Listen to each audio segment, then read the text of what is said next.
O dia 5 da Copa do Mundo foi para conta e nesse vídeo a gente vai falar do dia dos empates.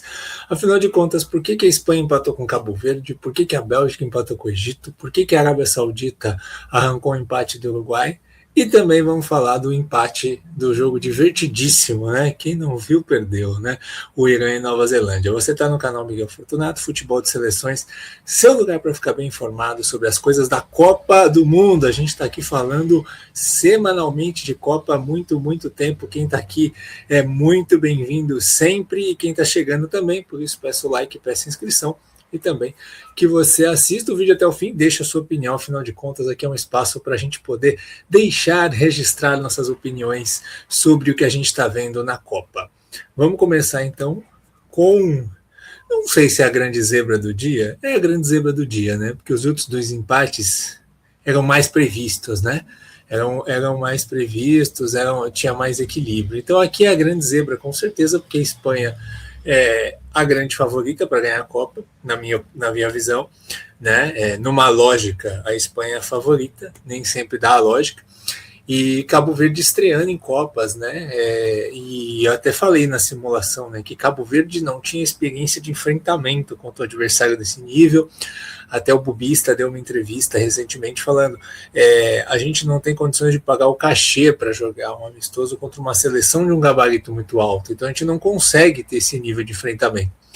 Mas a estratégia que ele fez deu certo, ele conseguiu fazer aquele tradicional esquema, né? Montou ali as suas linhas, cobertura nas duas pontas, uma aplicação defensiva muito grande e Cabo Verde fisicamente conseguiu resistir à Espanha, segurar o placar, o goleiro Vozinha fazendo grandes defesas, a dupla de zaga, e é importante ressaltar que Cabo Verde estava sem o seu principal zagueiro, que é o Logan Thomas, do Vídea Real, e o Pico Lopes e o Dinei Borges deram muito conta do recado, os dois laterais também muito bem, todo mundo muito bem. Cabo Verde fez o grande jogo da sua história e mereceu sair com esse empate, e assim, mostrar que a Copa do Mundo é para todos, né? Acho que isso aqui é um tapa na cara muito grande da galera que é contra a expansão da Copa. Contra por quê? Por que outras seleções não podem vir e mostrar seu valor? Cabo Verde é um dos filhos dessa expansão da Copa e mostrou seu valor. E está aí, com a sua campanha maravilhosa na sua estreia, empatando. Agora vamos falar da Espanha, né? Agora vamos falar de quem foi muito mal, de quem ficou devendo. Acho que tem duas coisas aí. Um é a questão da postura, e a outra é a questão da escalação, das escolhas do treinador, né? Eu acho que a Espanha foi mal escalada pelo De La Fuente. A escalação do Gavi pela esquerda, eu contestei muito na hora que eu vi. Eu falei, por que o Gavi vai jogar pela esquerda, né, nesse sistema e não o Alex Baena? Porque assim, eu falei em outros vídeos que a Espanha, até agora no ciclo, ela se portou muito bem sem a presença do Lamine Yamal e do Nico Williams. Por quê? Porque o trio Ferran Torres, Oyarzabal e Alex Baena funciona junto. Eles são muito inteligentes, eles sabem abrir espaços, fazer triangulações um com o outro. Quando você tira o Alex Baena, o jogo ficou muito mais difícil de fluir, porque o Gavi ficou muito mais estático, a Espanha ficou posicional demais, né? O Fabian Ruiz já é um jogador que deixa o jogo mais lento, aí você coloca o Gavi, que ficou muito travado, a Espanha ficou travada, né? E é impressionante, a gente vê o dado até que o nosso querido Mário Marra da ESPN trouxe, né? Que o Oyarzabal recebeu a primeira bola aos 39 minutos, e assim, num esquema sem Yamal e sem Nico, o cara que mais faz a coisa funcionar no ataque é o Oyarzabal, porque ele abre espaço e você tem jogador que infiltra como o Ferran Torres e como o Alex Baena. Então acho que a escalação ficou muito complicada, né? Se era para fazer um jogo tão posicional assim, talvez fosse melhor colocar o Grimaldo ao invés do Cucurella, para você ter pelo menos um cara de corredor pela esquerda, para alargar esse campo, né, para dar velocidade. E achei que ficou muito lento o meio-campo da Espanha, né? Porque o meio-campo, Rodri, Pedro e Fábio Ruiz é bom, é ótimo. Ele te controla o jogo, mas você já tem um ataque que está travado. e aí você tem um meio-campo que é só de controle, você não tem um jogador para acelerar, a Espanha ficou lenta e previsível, né? E assim, a postura também tem que ser falada. Falta um pouco de, sabe, de querer mais da Espanha, né? Parece que não começou a Copa ainda. Mas, sinceramente, para efeito de Copa do Mundo, eu não acho que o favoritismo da Espanha diminui, eu não acho que a Espanha perde com isso. Acho que foi uma estreia ruim, onde o time não conseguiu acordar, não conseguiu sair aí dos próprios problemas, mas que a Espanha segue forte. Segue forte, vai jogar com a Arábia Saudita, tem tudo para ganhar bem, e aí a coisa vai fluindo e andando. Não sei se vai ganhar a Copa, se vai chegar longe, né? Mas eu não acho que isso tire a Espanha da briga, diminua a Espanha. Foi uma estreia ruim, tá? Começou mal, começou devagar, mas a gente tem que lembrar que a Copa do Mundo é uma corrida de 8 jogos, então tá só começando e acho que fica de alerta, assim, tem que jogar bola. Se ficar devagar, pode tropeçar em qualquer um. Não que Cabo Verde seja qualquer um, mas se não jogar bola, a Espanha pode ser surpreendida, como foi nas últimas Copas, sendo eliminada para a Rússia e para Marrocos, né? Eu acho que esse alerta fica. E Cabo Verde está na briga. Cabo Verde vai disputar essa vaga aí, mostrou sua força e agora vai enfrentar adversários mais acessíveis dentro do grupo, buscando aí a sua classificação, está muito na briga. Bom, vamos falar de Uruguai e Arábia Saudita então, né? Outro jogo onde contesta a escalação também, né?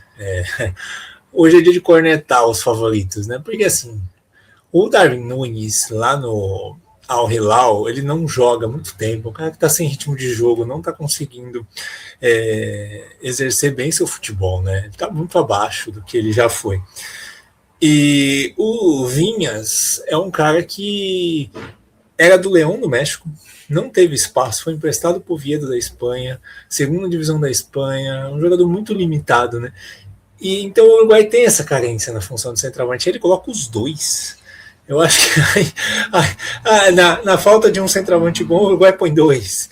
E aí eu acho que limitou muito o Valverde, fez o Maxi Araújo ter mais obrigações defensivas. Eu acho que dificultou muito a vida do Uruguai, né? E você tirou ali a formação que funcionava um pouco melhor, com o Canóbio pela direita, pressionando. Eu acho que mandou mal o Bielsa na escalação, acho que o Marcelo Oliveira devia jogar de lateral. Você coloca o Santiago Bueno ali na defesa, eu acho ele um lateral esquerdo melhor que o Vinha, para ajudar ali na construção. Mas, enfim, né? Eu acho que é isso. O Uruguai teve um primeiro tempo ruim. A única chance boa foi aquele milagre que o goleiro da Arábia Saudita fez. E beleza, né? No segundo tempo, o Uruguai mexe, consegue voltar ao seu esquema tradicional. E aí vira um ataque contra a defesa. A Arábia Saudita não é uma seleção tão confortável para ficar ali com as costas na parede, se defendeu o quanto pôde, né? E o Uruguai conseguiu achar o seu gol, né? Ali na empurrança, no vamos que vamos, bola na área, mas conseguiu alargar um pouco o campo. A entrada do Brian Rodrigues foi boa no final, um cara que chuta muito bem de fora, quase fez o gol. O goleiro da Arábia Saudita fez outros 2 milagres no segundo tempo. Então, assim, o Uruguai é um time um pouco melhor e conseguiu aí na força arrumar pelo menos um empate, mas pouco, né? Muito pouco para uma seleção que busca pelo menos passar de fase. O Bielsa falou em oitavas de final. Não sei se vai ser possível, não, vamos ver, né? Vai ter que melhorar muito para isso.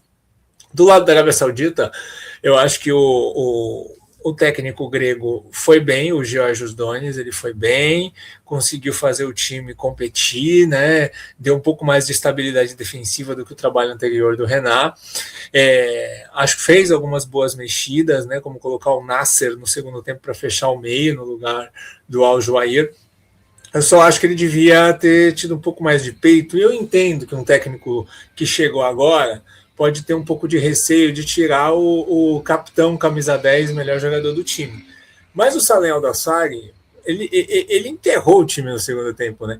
Todas as bolas que ele buscava contra-ataque, ele matou a jogada, deu chance para o Uruguai, gerou lance perigoso para o Uruguai, ele não conseguiu reter a bola na frente, não conseguiu ligar contra-ataque.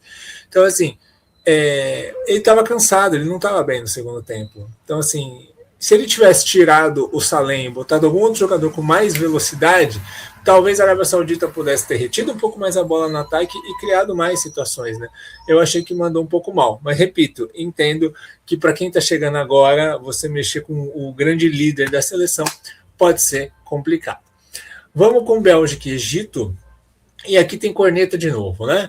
O Rudi Garcia, ele opta por escalar ali um quarteto de ataque com Trossard, De Bruyne, Doku e De Ketelaere. Beleza, né? A gente falava aqui no vídeo da Bélgica, do Doku pelo lado esquerdo, e aí o lado direito você poderia ter um jogador mais atacador de espaço como o Trossard, ou então o Saelemaekers um pouco mais aberto, e você ter o De Ketelaere como falso 9 na frente. O problema é que na prática as movimentações não foram legais, né?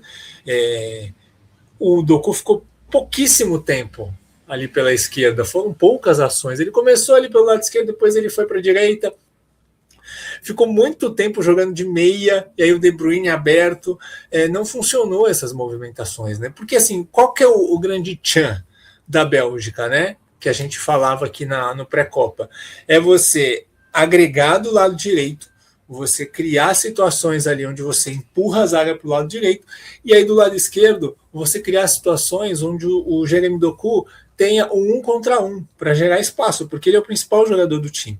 Quando você coloca o Doku pela direita, o Guardiola fazia muito isso, você vai me falar do outro lado. O Guardiola faz muito isso, beleza. Mas o Guardiola tem o Haaland. E aí, o que acontece? Quando você tem um centroavante, você botar o Doku destro pela direita é bom, porque aí você consegue ter um contra um drible curto em uma situação que você vai acionar um 9, que pode ganhar uma antecipação, que pode fazer um pivô. Aí funciona.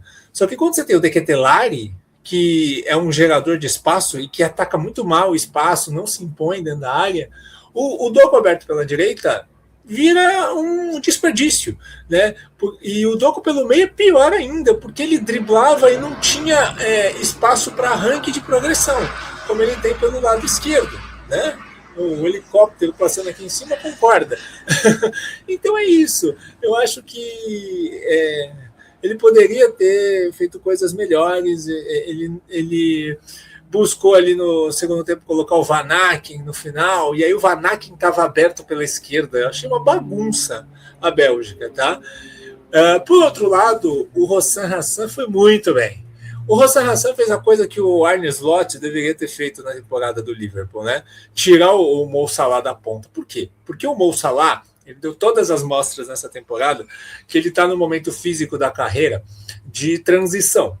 E o técnico do Egito entendeu isso. O Salah já não tem mais o arranque, força e pressão para ser aquele ponta que era desequilibrante pela direita. O que o Salah tem? O Salah tem toque de bola, inteligência de jogo, bons passes e uma boa finalização. Então, ele colocou o Salah ali como um meia. Lógico, de vez em quando caía pela direita, tal. O lance sai dele aberto pela direita, mas não como um ponta, como um meia mesmo, né? Tanto que o Zico estava esticado ali na ponta. Então, ele com liberdade de flutuar, ele conseguiu achar os passes e achou o passe para o Achor. O Achor, que é um meia centralizado no Al-Ahly e na seleção também sempre foi, o Hassan entendeu ele como um armador pelo lado. Então o que ele fez? Ele deixou o Zico como esse ponta agudo pela direita e um armador pelo lado do lado esquerdo, porque o lado esquerdo ele tinha o Fatu para fazer o corredor. E deu super certo. O Egito sim foi escalado redondinho, deu super certo. Talvez tenha faltado um pouco mais do Marmouche. Se o Marmouche tivesse num jogo melhor, o Egito talvez tivesse ganho essa partida. Faltou mais dele, né? De participar mais, de envolver mais, de aproveitar melhor as chances em velocidade, soltar mais rápido a bola, enfim. Mas assim, uma grande partida. O Rani, lateral direito, um espetáculo, né? Acabou fazendo gol contra no final. Faz parte, foi dividido ali com o Lukaku e tal. Acabou fazendo gol contra que a bola bateu nele. Mas ele fez uma partida incrível. Ganhou duelos do Doku, ganhou duelos do Trossard, ganhou duelos do De Bruyne. Quem vinha ali, ele ganhava. Foi muito bem. Mais uma vez, excelente a dupla de volantes, o Atia e o Leshan, né, que é um achado aí do Hassan também. Assim, o Hossein Hassan já vem figurando aí como um dos grandes técnicos dessa Copa do Mundo, fazendo um excelente trabalho. E o Egito conseguiu aí esse empate que é muito valioso. Agora o Egito tem 2 match points, né? Se o Egito ganhar do Irã ou da Arábia Saudita, ele está dentro. Ele tem 2 jogos para ganhar um e para garantir aí a sua vaga no mata-mata. Então, parabéns ao Egito, e a Bélgica precisa melhorar, precisa fazer escolhas melhores nos próximos jogos. E para concluir nosso papo de hoje, galera, vamos lá com Irã e Nova Zelândia. Que delícia, hein? Tenho pena de quem não viu, hein? Vocês que desprezam jogos de Copa do Mundo, sinto muito, tá? O Irã, como eu venho batendo na tecla aqui, né? Ele tá sem o Golizadeh, que é o seu principal armador, né? Do Lech Poznan, jogador que foi cortado. Então, o seu armador pelo lado, que gerava o jogo pela direita, não existe. Então, o Galinoe está tentando arrumar opções, né? Então, ele colocou o Moheb aberto pela direita, que não é bem um armador, é um jogador mais de chegada, e colocou um lateral direito, o seu lateral direito reserva, o Youssef, como um jogador aberto pela esquerda, uma coisa meio Wesley na Roma, né? Um lateral direito que vai jogar aberto na esquerda no ataque para tentar ter o pé trocado, para tentar gerar situações. E assim, a seleção do Irã sofreu fisicamente nos duelos.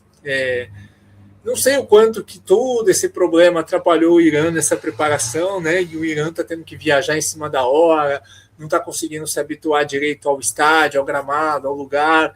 Eu não sei o que tudo isso dificulta, se isso dificulta realmente ou não, mas o Irã, ele tem um tratamento diferente das outras 47 seleções, uma dificuldade a mais, e todo o pré foi prejudicado, né? A gente não pode deixar de considerar que o campeonato iraniano parou em fevereiro, né?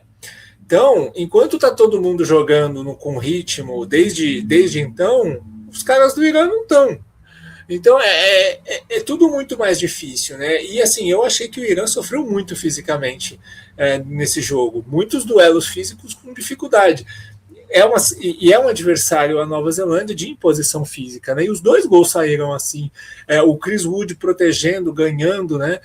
O Elijah Just ganhou a disputa pela titularidade, que a gente falava lá no vídeo da Nova Zelândia, e o Bazelé acertou, né? Porque o cara fez 2 gols, mostrou muita qualidade, infiltração na área, atacou bem o espaço. Eu acho que essa nota do Singh aí é uma nota injusta. Eu sei que o SofaScore tem critérios claros aí, mas é uma nota injusta. Ele errou porque arriscou, né? E é um cara que jogou muito jogo ali pelo meio, teve muito controle de bola, ganhou duelos. Então, assim, achei ele muito importante ali. Stamenit, excelente, né? Mais uma vez. Um jogador aí da 2ª divisão inglesa, que é o cara que conduz. Ele jogou bem, ele jogou mais ali recuado, né? Um volante mais recuado dessa vez, porque o Kaká se subia muito pelo lado esquerdo, então ele fazia a cobertura do Kaká ali. Mas assim, uma boa partida da Nova Zelândia, e também uma boa partida do Irã, uma trocação boa. O Rezelan, né? O Razin Rezelan, o lateral direito, foi o cara que decidiu para o Irã, que impediu a derrota do Irã no jogo, com um gol e com uma assistência.